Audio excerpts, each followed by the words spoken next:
Hey everyone, welcome back to Athletics. In this video, I'm going to show you how to scrape real-time sports data using Python. If you haven't already, make sure to subscribe and check out AthlyticZ.com for training on Python, R, Shiny, Stan, and all things data science for sports. You can also check us out on LinkedIn for additional updates and on TikTok for more free videos. All right, let's get into the video. The first thing we need to do is install 3 Python libraries. We need requests and BeautifulSoup for basic web scraping, and we need Selenium for dynamic sites like ESPN or NBA.com. If you don't already have these libraries installed, all you need to do is use this code right here, pip install, followed by the 3 libraries that you want to install. And when you run this code, your libraries will install for you. So we're going to go through 2 examples here. First, we're going to scrape static sports data, or data that is consistent and not changing, like a player roster.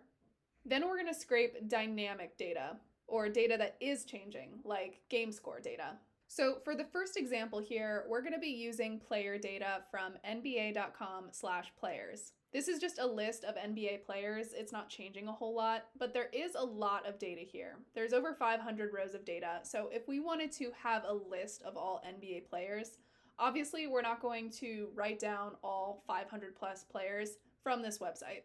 Instead, we're going to scrape this page to get the data we need. So first, we need to import requests, and we need to import BeautifulSoup from the module BS4. Now we're going to create a new variable for our URL, and I'll just call my variable URL. Next, we need to send a request to our URL to get the HTML content of the page. So the HTML content can be found when you go to your page, you right-click, and you click on Inspect.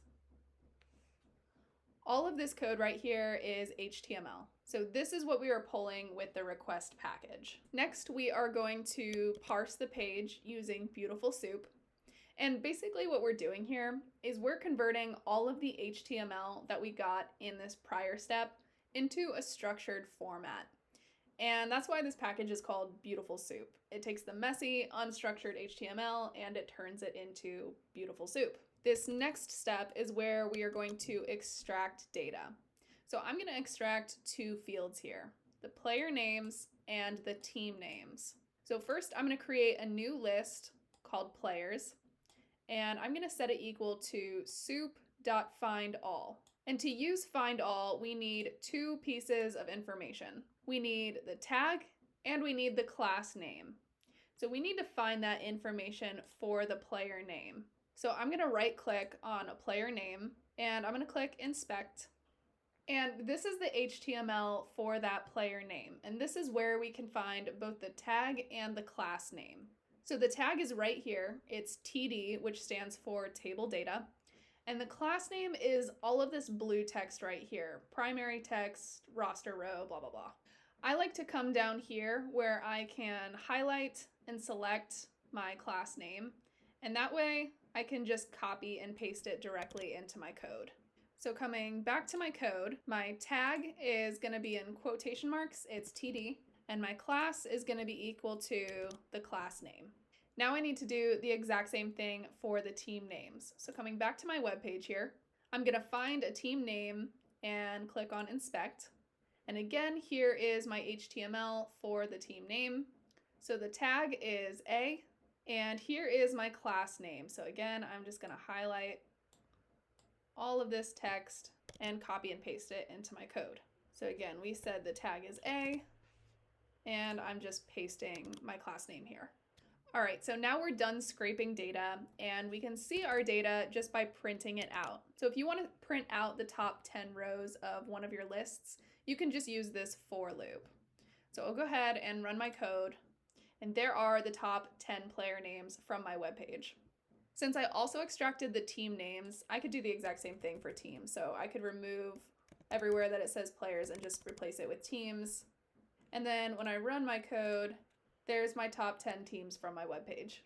So that's our first example. We have successfully scraped static data from the NBA website. Now we're going to scrape dynamic data, which is not that much different than scraping static data, but when you scrape dynamic data, you can't just use BeautifulSoup. So we need to use Selenium. So I'm going to start a new block of code here, and I'm going to start by importing my libraries. From Selenium, I need WebDriver, and I need by. WebDriver is used to control a web browser, and by is used to locate elements on a web page. Next, we need to set up Selenium WebDriver. For this example, I'm using Chrome, so you'll want to make sure that you have Chrome installed on your computer. Next, we're going to open up the NBA Games page. So when we run this code, this is actually going to open up this page in a Chrome browser on your computer. Now we're going to extract live score data. So I'm going to create two lists here, one called teams and one called scores.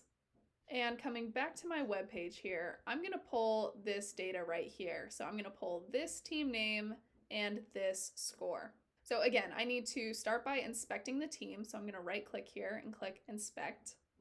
And this time I only need the class name. So I only need what's in blue here. So again, I'm going to come back down to where I can highlight and then copy and paste the class name right into my code. So coming back to my code, I'll just paste that right here. And now I just need to do the exact same thing for scores.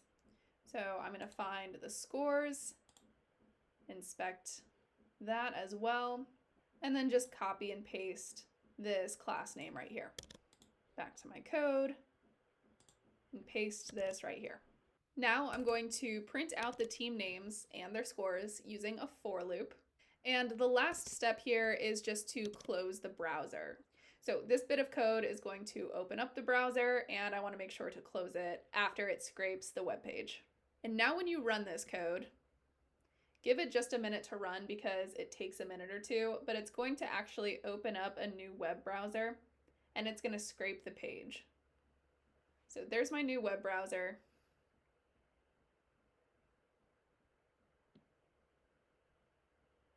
There it is right here. Chrome is being controlled by an automated test software. And once this finishes running, you will have the live score data. I hope you enjoyed this video. Don't forget to like, subscribe, and leave your questions in the comments, and check out AthlyticZ.com for courses on data science through the lens of sports. Thanks for watching.